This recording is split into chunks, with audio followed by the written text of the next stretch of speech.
Hey, it's Dr. John Terry, the Black Belt Leader, and welcome to the Black Belt Leadership Podcast, where each week I'm giving you tips, tools, insights, and resources to help you become a better version of who you are and what you do as you discover, develop, and deploy your own Black Belt leader within.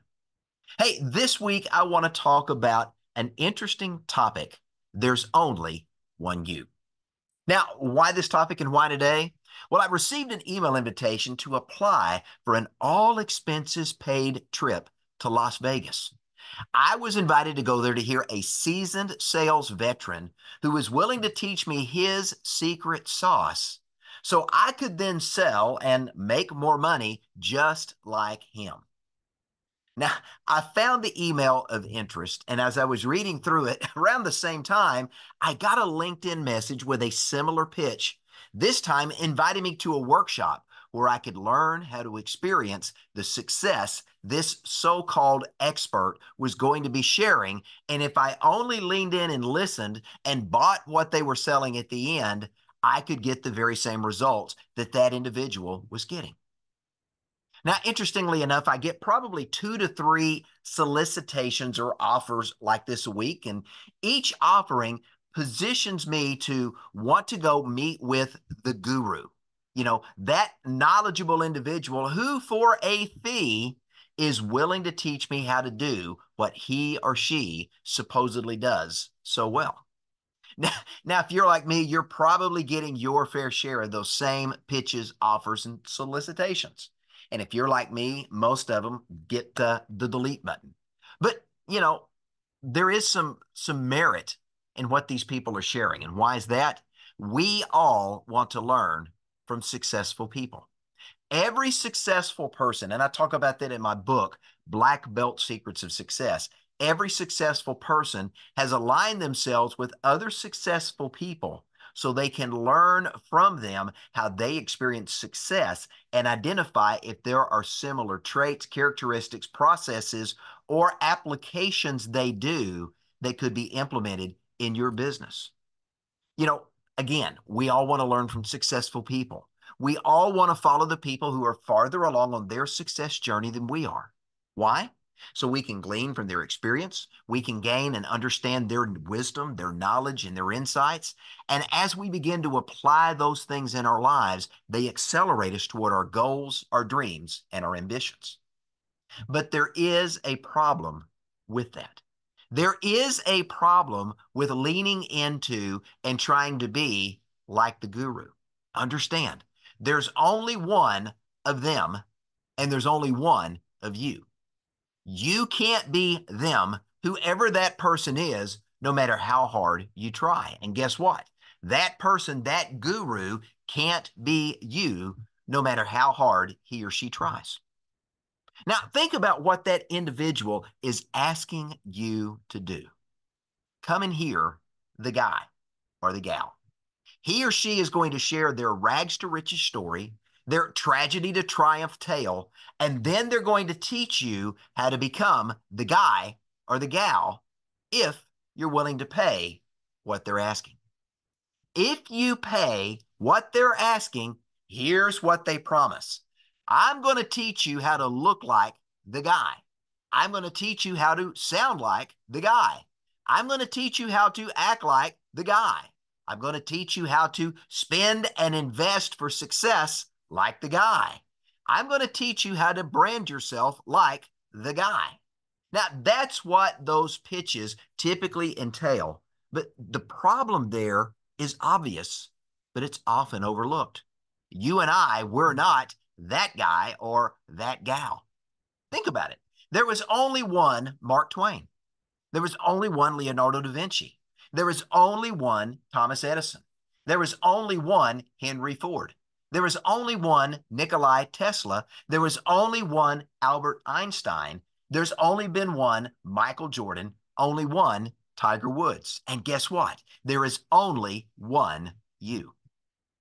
So that begs the question, why are you trying to be the guy or the gal, or really a clone of the guy or the gal, when that's not who you are?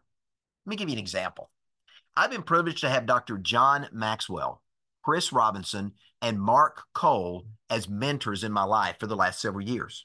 To have the opportunity to sit at their feet and to learn from them, as well as other great men and women that I'm learning from, those individuals have been invaluable to my personal and professional growth. And I consider it a privilege to be able to learn from them and add their collective wisdom to my own. But that is where it stops. I can try all I want to be Dr. John Maxwell. I can make any and every effort in the world to be Mark Cole or to try to be Chris Robinson, and it's simply not going to happen. Why? Well, it's obvious. I'm not John Maxwell. I'm not Mark Cole. I'm not Chris Robinson. I'm John Terry, the black belt leader. That's who I am. Try as I might, I can't become someone I am not. And guess what? Neither can you. Now, that begs the question, why should you and I be wasting our time, our energy, and our talent trying to be a clone of someone else rather than focusing on becoming daily the very best version of ourselves that we can be and working each day to become a little bit better every single day? Why shouldn't we be doing that rather than trying to be the clone of someone else? Now, yes, I can learn from other people. I can glean insights from their teachings. I can observe how they live their lives and how they operate their business. I can learn what principles and patterns and processes they're using that I can apply to my own life. But as much as I try to do it, I can't become John or Chris or Mark. And you can't become the best version of anyone other than yourself. This is a potential principle. Now, that's not to say that you don't take some of the characteristics of your mentors and apply them to your lives. I believe it was Les Brown that said you become the sum total of the 5 people you spend the most time with. Their habits, their beliefs, their thoughts, and their view of the world are going to rub off on you, and it's eventually going to shape your habits, your beliefs, your thoughts, and your view of the world. So we do take on some of the characteristics of the people that we are closest to, and that should remind us to pay close attention to who we have in our inner circle. But here's the difference. While we do have these individuals that are shaping and molding our lives, here's what happens. We blend those characteristics within the essence of who we are. Our mentors, our coaches, our trainers, our family members, other influencers may mold and shape us at some level, but they don't and never will transform us into another person. As much of the attributes of those individuals we may pull from and try to adapt in our lives, here's what you need to know. You and I remain uniquely who we are. Yes, we can add their collective wisdom, their insights, and their life experience to our own. And this is one of the ways that we learn and grow, we stretch and we expand, and we mature both personally and professionally to daily become a better version of ourselves than the day before. That's what successful black belt leaders do. Again, we may share similar values, beliefs, and convictions, and we may share similar work habits. But how we live those values, beliefs, convictions, and how we practice those work habits are going to be diverse as we are a human species. The last time I checked, we're pretty diverse as a species. So maybe, just maybe, you and I need to stop trying to be a clone of that guy or that gal and focus our attention on becoming the very best version of you that you can become and work on improving on that model every single day of your life. Remember, there is only one you, and that's who you are. So rather than try to become that guy or that gal, you need to become the guy that you were created to be or the gal that you were created to be. Why? Because that's who you are. So how do you do that? First, you find your unique voice. For me, I'm known as the Black Belt Leader. That's my voice. I help people discover, develop, and deploy their own unique black belt leader within. giving them the opportunity to become a world-class master of who they are and what they do. That is my voice. More importantly, that is my passion, my calling, and my purpose. For me, it's my why. Now, you've got to find your own unique voice so that you can speak it. In chapter 3 of my book, Black Belt Secrets of Success, I pose a series of questions to help you find and hone your voice. Let me give you those questions. Number 1, what do you like to do that fulfills you? Number 2, what do you like to do that energizes you? Number 3, what excites you when you get out of bed each and every morning that you can't wait to get started doing? Question number 4, what is it that motivates you or drives you to take action?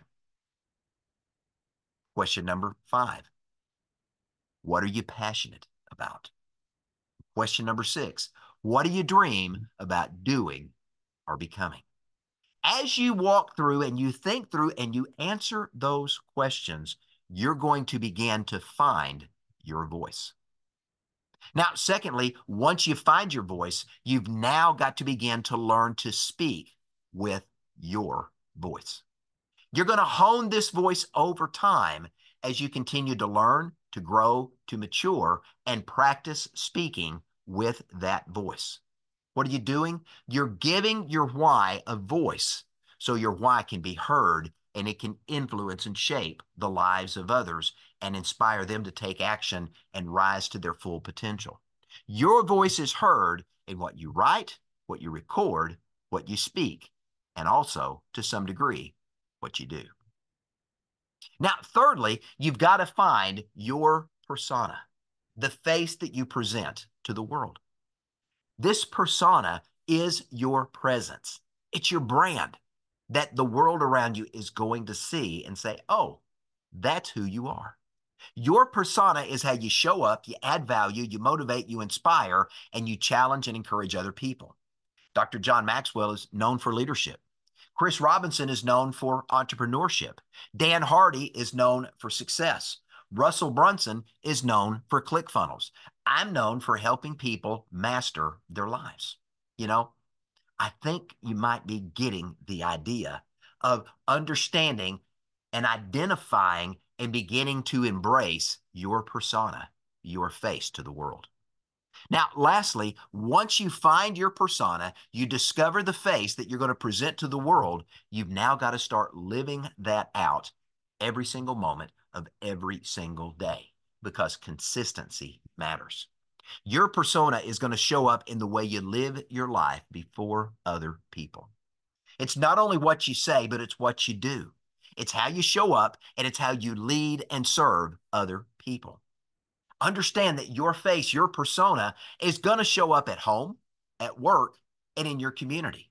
It's also going to show up in your newsletter, in your podcast, in your website, in your social media post, in other content or resources you create, or in the business that you run or the organization that you're a part of. So think about this, and I want to bring it to a close as we wrap up this particular session.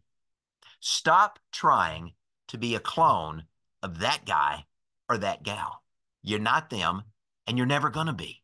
They're not you, and they're never going to be you either. You're not them. They're not you.